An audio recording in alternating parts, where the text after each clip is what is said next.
भारतीय लोक कथाओं की इस बेहद दिलचस्प और रहस्यमयी चर्चा में सीधे गोता लगाते हैं। बिना किसी देरी के आज हम एक गांव के बुजुर्ग के उस खौफनाक अनुभव की परतों को खोलेंगे जब उनका सामना एक भयंकर छलावे से हुआ था।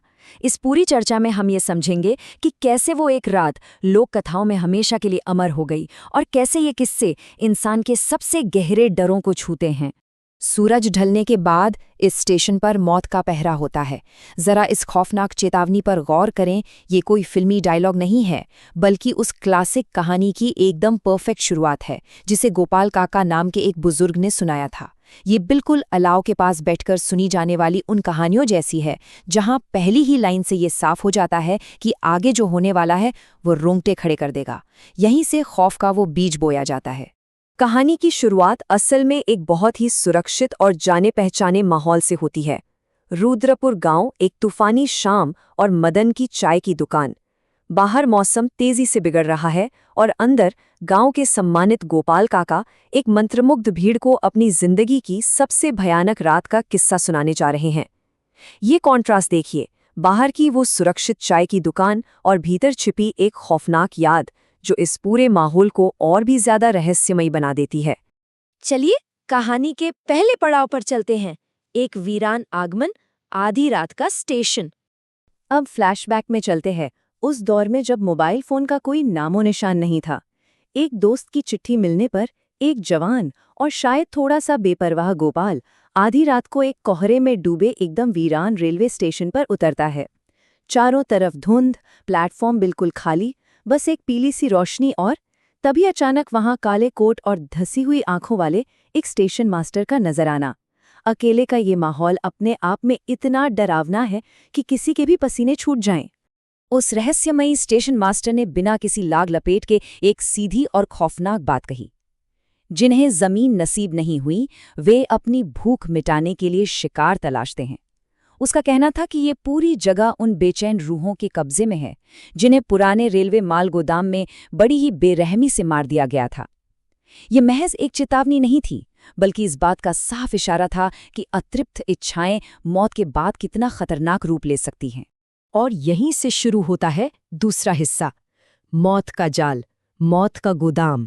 लेकिन जवानी का जोश और थोड़ा सा तर्क, गोपाल ने उस चेतावनी को महज एक अंधविश्वास समझकर टाल दिया। तभी अचानक मूसलाधार बारिश शुरू हो गई और उसे मजबूरन उसी माल गोदाम में पनाह लेनी पड़ी जिससे दूर रहने की उसे सख्त हिदायत मिली थी।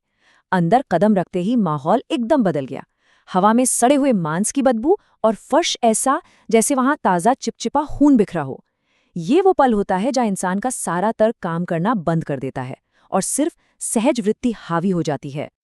अंदर का नज़ारा और भी उलझाने वाला था। वहां अजीब सी शांति थी और धोती पहने एक शख्स खड़ा था। उसकी वो खाली सी मुस्कान जिससे उसने गोपाल को लकड़ी की बेंच पर बैठने का इशारा किया। लेकिन जैसे ही वो आदमी पिछले अंधेरे कमरे की तरफ मुड़ा, वहां का तापमान अचानक से गिर गया और फिर उस कमरे से हड्डियां टूटने की जो खौफनाक आवाजें आईं, उसने साफ कर दिया कि ये कोई सुरक्षित पनाहगाह नहीं, बल्कि एक जानलेवा जाल है। अब आते हैं कहानी के तीसरे और सबसे डरावने मोड़ पर, भयानक बदलाव, नरभक्षी प्रेत का सामना। तो सोचिए, उस शांत सा दिखने वाला मेजबान असल में था कौन? लोक कथाओं के जानकारों के मुताबिक वो एक ब्रह्मदैत्य था। ये कोई आम भूत नहीं होता, बल्कि एक खूंखार नरभक्षी प्रेत होता है जो अत्यधिक लालच और किसी हिंसक मौत के बाद पैदा होता है। और ये भ्रम पैदा करने में माहिर होते हैं। जब वो मेजबान बाहर आता है तो वो अपना भेष बदल चुका होता है और अपने उस मरे हुए कुनबे के लिए इंसानी मांस की दावत का ऐलान करता है।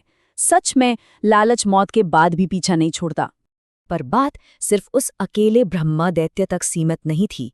वो अचानक जमीन फाड़कर कंकालों की एक पूरी फौज बुला लेता है।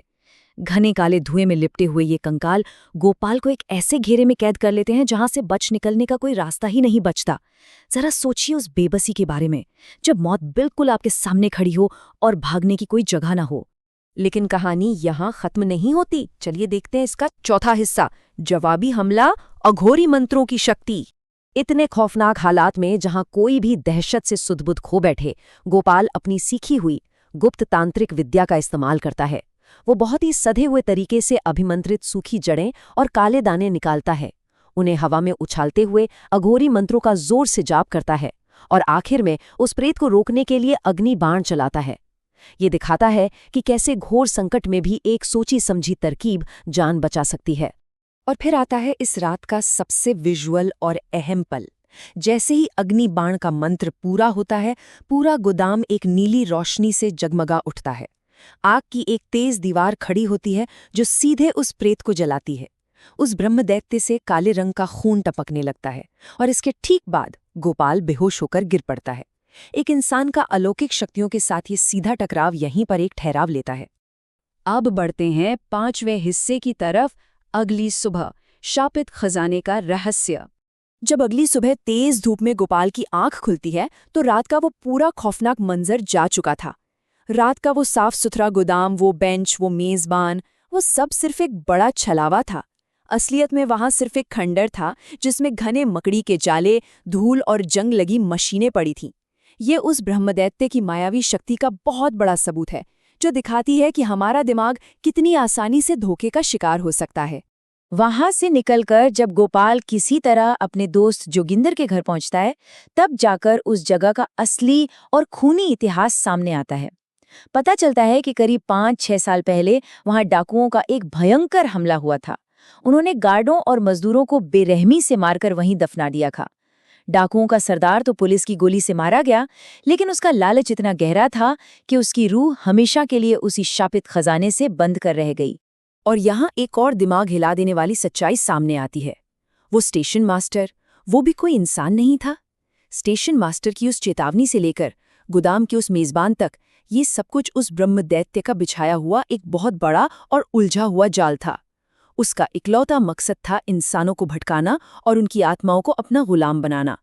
बुराई कभी भी सीधे चेहरे के साथ नहीं आती, वो हमेशा एक भ्रम का सहारा लेती है। अब आते हैं इस चर्चा के आखिरी हिस्से पर, ठहर जाने वाला खौफ। कहानी सुनाते सुनाते हम वापस आज के उसी समय में लौटते हैं। मदन की चाय की दुकान का वो खुशनुमा माहौल अब पूरी तरह बदल चुका है। अचानक एक उल्लू की बेहद डरावनी आवाज गूंजती है और डर के मारे चाय की दुकान का शटर धड़ाम से गिरा दिया जाता है। कहानी सुनने वाले लोग इतने खौफजदा हो चुके हैं कि तूफानी रात में ही अपने अपने घरों की तरफ भाग निकलते हैं। ये कहानी का वो गहरा असर है जो सीधे जहन में बस जाता है। तो ये महज एक डरावना किस्सा नहीं है, ये एक बहुत ही गहरा सवाल छोड़ जाता है। क्या इंसान का लालच सच में इतना हावी होता है कि वो मौत के बाद भी जिंदा रहता है? क्या वो अंधेरे में छिपकर जिंदा लोगों को निगलने का इंतजार करता है? जरा उस लालच और द्वेष के बारे में सोचिए, जो शायद कभी खत्म ही नहीं होता। आज की इस चर्चा में बस इतना ही। उम्मीद है इस कहानी ने मानवीय स्वभाव के उस अंधेरे पक्ष और इन लोक कथाओं की गहराई को समझने में एक नया नजरिया दिया होगा।